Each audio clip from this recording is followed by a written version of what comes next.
Hey everybody, it's Jason Blaha here, and once again it's time for the Q&A, so let's go ahead and knock this out. Alright, first question. Given you promote higher volume training now than you did before, when concerning accessory and assistance work at least, how do you feel about programs like Bulgarian Light? Would you still recommend high volume accessory work to be added in such cases? Do you think running something like Bulgarian Light includes enough volume for max strength gains? Curious about your thoughts on this. Bulgarian Light is fun. It can be fun for a little while. There are people who do run it long term. However, there's some common themes in the people who run it long term. They're all using pretty hefty doses of gear, which facilitates great recovery and great muscle growth. Or they get really, really fat. I'm not going to name names, I'm not going to insult anybody, but one of the leading proponents of Bulgarian, guy's written books on it, used it for years and years and got really strong, but he also got really fat, stayed fat, and he's generally known as being a morbidly obese blob, even though he's a well-respected fit pro. But that was his method. You just eat enough to gain muscle and gain recovery, and you'll be fine. Right? You just eat your way to more size and strength. Problem is that once you hit 30% body fat, which is probably where he is, it's a problem. So there's the issue with the Bulgarian style training is the lack of total stimulus to grow muscle. I experimented with it. I did DEXA scans on it, did some cutting while on it, and you know what? It can be problematic from that perspective. I like it as far as a training system. I love the idea. I love the idea of it. And I would say for at least short periods of time, it's fantastic. And I know that there are athletes and coaches who do run it year-round, long-term, successfully. They are there, and I don't want to discredit that. But I think some of the benefits you get from it, of mainly hitting the maxes, even though the non-specificity, can be gotten from stuff like conjugate. That's one reason I do it. That's one of the things I really like about conjugate is that it weaves all these elements together, and it allows me to still do maxes, and it's high-volume training, and it gets the benefits of doing max effort work, though, just not at the same frequency and specificity. So no, I don't necessarily really endorse the Bulgarian now, other than maybe if someone wanted to peak their 1 rep max strength. If you've built a strength base, you know, if you've got a size base built, it's a very, very fast way to bring your maxes up.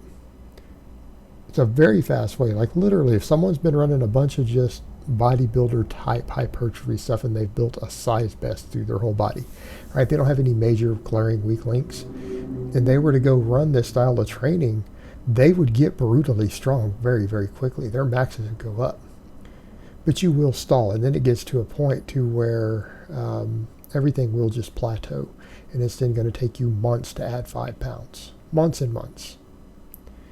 All right, and that's the issue you run into. It does make you very good at hitting maxes, though. That is one thing I will say, for if you are doing Bulgarian, you will be meet ready year round. Because you'll walk into a meet and hit your gym lifts, but you stay peaked. But there's that downside to it.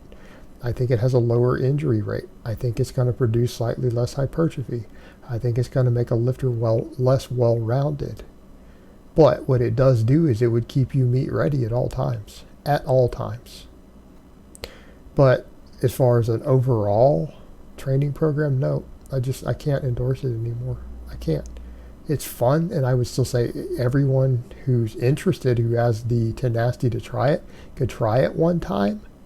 Give it a go, see how you feel about it, because I think it's a character building program. It's a character building program. It teaches you things about yourself, and it teaches you things about strength training. So I still think it's something most lifters at some point in their training career should at least try. Right? And that's the main thing with something like that. I think it's worth trying just to see how you'll respond and to learn things about yourself as a lifter. All right, next question. Oh, that aside, briefly before I get to the next one, I forgot to cover, no, you can't add a bunch of accessory work to Bulgarian. It will bury you. It will absolutely destroy you. You can't do it. Okay, on to this question. Coach, can a caloric deficit impede recovery from injuries? I have a nagging lower back injury and some sort of strain in my left forearm from weighted chins three times a week. Wasn't doing anything dumber beyond what I was capable of, just overuse injuries, I suppose. I've been dieting for 4 to 5 months now, down 30 pounds body weight, and had these injuries the entire time. Wondered if the caloric deficit could significantly affect recovery of these injuries or not. Thanks. It's not only it might, it 100% absolutely is impeding your recovery. Okay, let's come over to our point. When we talk about cutting and you talk about weight loss phases, unless your career and your livelihood depends upon you reaching a goal body weight or a goal body fat, do not cut when injured. Okay, let me state that again. Unless your livelihood and your career depends on you reaching a given body weight or body fat by a specific deadline, do not cut when injured. Ever. Because you will not heal. You will not heal. Also, a 4 to 5 month long cut is probably excessive. It's time for you to take a break. It's time for you to take a break from cutting, go back to maintenance, heal all your nagging injuries. Okay? You need to let your body reset itself. That's just, again, most of the best experts will tell you you're a little too long into a cut. You can't cut that long continuous. It's not good. Not healthy. It will cause your injuries to get worse. You're going to start losing more and more muscle. Right? Go to maintenance for a while. Recomp for a while. Spend the next couple months recomping and get all of your injuries healed. Because those nagging injuries will absolutely not only fail to heal, they will be exacerbated by cutting. And that's what you have to be aware of. When people are actually in a cutting phase, you have to be aware of overuse injuries, because you're going to be more subject to overuse injuries, and overuse injuries are going to be slower to heal during that time. So it's a bad situation all the way around. So that's why you have to be careful of how you train and what you do during a weight loss phase, right? You have to be acutely aware of overuse injuries. So yeah, you need to end your cut, brother. It's time to end the cut. It doesn't matter if you didn't reach your goal weight or body fat yet. Do you want to be hurt? Do you want to lose muscle? Because that's what you're doing. That's what you're doing. You can always go back and lose body fat later. That's always an option.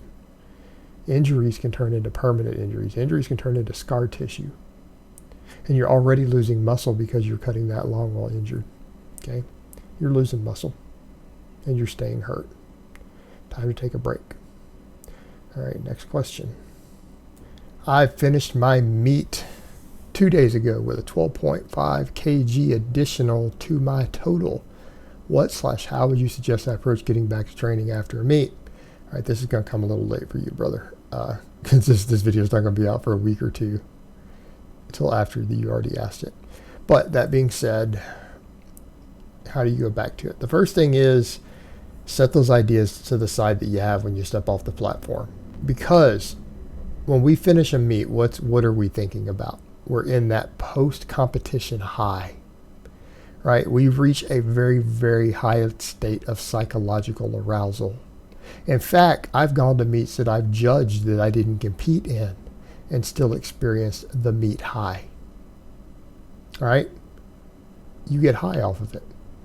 And what do you start thinking about immediately? Your next meet. I'm going to start prepping and peaking for the next. I'm going to do one in 3 weeks. I'm going to do one in 4 weeks from now. That's actually what goes through your head when you judge a meet sometimes. Even you're not competing. You're just there judging. You're part of it. You want to be back. You want to compete now. You want to get back on the platform. Right? You got to let that go. Okay. Because what's going to happen a couple days later, you're going to try to get under a bar. You're going to feel like you were hit by a truck. I recommend you do a deload week when you come back from a comp. You know what? Get in, do real light weights, do some active mobility, do a little GPP work. I wouldn't do a barbell squat, a bench, or a deadlift. At least not with any respectable weight. If you do some sets of 5 or 8 with 50% of your max. Do a little mobility, a little light cardio. Do some band work. Relax. Soak in a hot bath. You need to chill. Because the meet itself not only is physically taxing, you hit multiple really big 1-rep maxes, in your case lifetime PRs possibly, right? That has your body physically taxed. Making weight can have your body physically taxed. Then you have the full event, the psychological arousal, the psych up. The environment creates nervous system fatigue. It creates hormonal fatigue. And especially if you walk out of that meet with that high feeling and you're thinking about, man, I'm ready to kill it. I'm ready to get ready for my next meet. I'm going to smash my next meet, right? You get that stuff in your head. That tells you that your level of psychological arousal was very, very high. Your cortisol levels are going to be through the roof in another day or two. Your joints are going to hurt. Your body's going to hurt. It's going to affect your insulin sensitivity. Everything is going to be thrown off while you recover from that. You need to chill and do a deload week and then ease back into your plan, back into your training the week after. But I think you need a full 1 week deload after a meet. That's my opinion. Unless you're Superman. You know, there are inhuman lifters who don't have that problem. I'm talking about for the rest of us. All right, deload for the next week. Get your head straight. All right, guys, so that's really all I have to say on that today. I hope it's been informative, and I will talk to you guys next time in part 2.